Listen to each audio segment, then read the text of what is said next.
1, 2, 1, 2. Jour 32.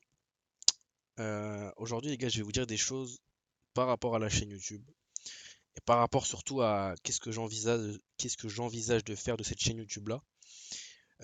Donc pour ceux qui l'ont vu, je fais un challenge où je vais documenter mon aventure pour atteindre un objectif financier grâce aux propres firmes.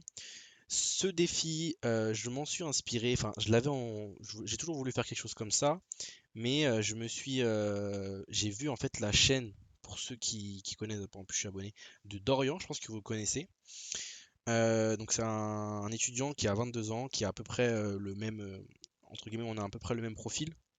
Après, lui, il est beaucoup plus axé vers la partie fondamentale, etc. Moi, je suis un peu moins dans cette partie-là. Et donc il a commencé son challenge lui quelques jours après moi. Et je me suis dit que ça pouvait être intéressant de faire ça. Donc en fait je me suis un petit peu inspiré du concept qu'il avait, que je trouvais très intéressant, sachant que j'avais toujours voulu faire quelque chose comme ça.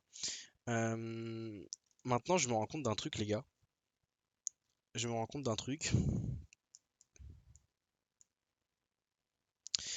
Je me rends compte d'un truc qui est que premièrement, pourquoi j'ai voulu créer cette chaîne YouTube là? J'ai voulu faire cette chaîne YouTube là parce que je savais que j'avais un objectif qui était ambitieux et surtout j'avais aussi conscience que j'avais des certaines compétences sur les marchés. Je vais pas vous mentir, enfin je vais pas dire que je suis le meilleur ou quoi, loin de là, sinon je serais déjà rentable entre guillemets. Mais j'avais des compétences. Je vous raconterai peut-être dans des futures vidéos mon histoire entre guillemets de comment j'ai commencé à découvrir ça, etc. Mais il y a une époque où j'étais trader dans un groupe, au sein d'un groupe basé plutôt sur le trading. Après il s'est développé. Donc j'étais trader, etc. Donc je donnais mes calls, etc. Et en fait, ça m'a fait prendre un petit peu en confiance dans mes analyses, etc.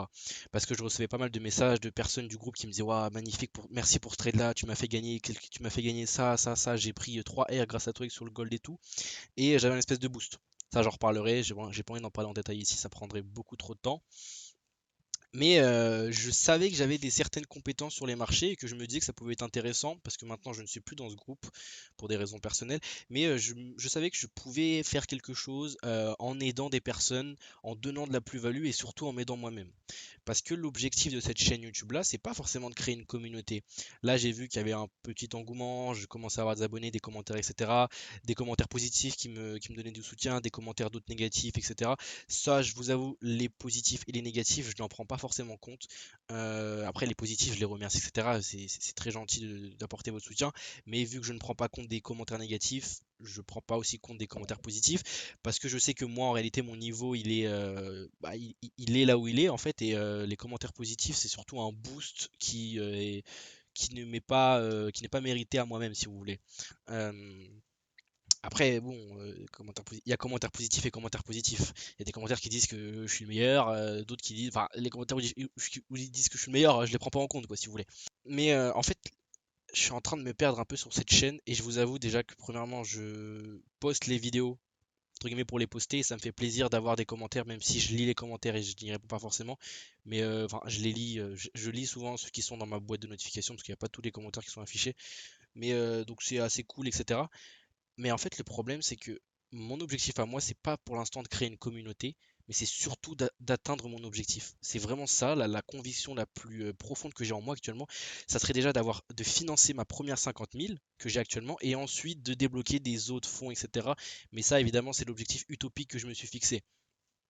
Mais mon objectif, c'est pas du tout de créer une communauté, en fait. Je suis désolé, entre guillemets, mais mon objectif pour l'instant n'est pas tant de créer cette communauté, etc., qui est un objectif futur pour moi, je ne dis pas le contraire, mais avant ça, en fait, avant de créer une communauté, etc., je dois réussir mon objectif personnel. Et donc au tout début, je me suis dit que ça pouvait être intéressant de faire ça sur YouTube, comme ça je vous apportais de la plus-value et moi aussi ça me permettait de revoir s'il y avait des choses qui étaient bien et des choses qui étaient mauvaises dans quelques mois, quelques années, quand je vais revisionner ces vidéos que je suis en train de faire actuellement. Mais en fait, je me rends compte que bah, moi, j'arrive pas à savoir en fait si moi-même actuellement j'y trouve de la plus-value. Hormis le fait de recevoir des commentaires, des abonnements, etc. C'est très bien, hein, c'est très cool, etc. Des personnes qui veulent me contacter. D'ailleurs, si vous voulez me contacter, je vous mets mon Discord là, il n'y a pas de souci, on peut parler. Mais en fait, je suis un peu perdu dans le sens où euh, Bah, mon objectif, c'est pas de créer cette communauté pour le moment. C'est pas d'être sur YouTube, c'est pas d'être sur les réseaux. D'autant plus que tout ce que je vous dis dans ces vidéos-là, ce n'est absolument pas des conseils qui sont véridiques, etc. C'est simplement ma vision à moi qui est personnelle et il n'y a rien d'éducatif là-dedans. C'est-à-dire que moi, je ne suis, je ne me considère pas comme un trader rentable actuellement, sinon j'aurais déjà des prop firmes, etc. Après, les prop firmes, c'est un peu le saint Graal. Les prop firmes, tout le monde idolâtre ça dans le trading. C'est un peu le truc que tout le monde doit avoir, etc. Mais c'est très complexe, hein. Les prop firmes, avec une étude qui a été poussée, on peut même faire, si vous voulez, on peut faire un arbre pondéré sur les prop firmes, et à la fin, on se retrouve, si je dis pas de bêtises, à 0,09% qui arrive à valider la prop firme et faire un payout. Parce qu'il y a valider la prop firme et il y a valider la prop firme. Moi, je veux la valider et la tenir, faire des payouts, etc. Je m'en fiche de la valider pour la valider. Aucun intérêt.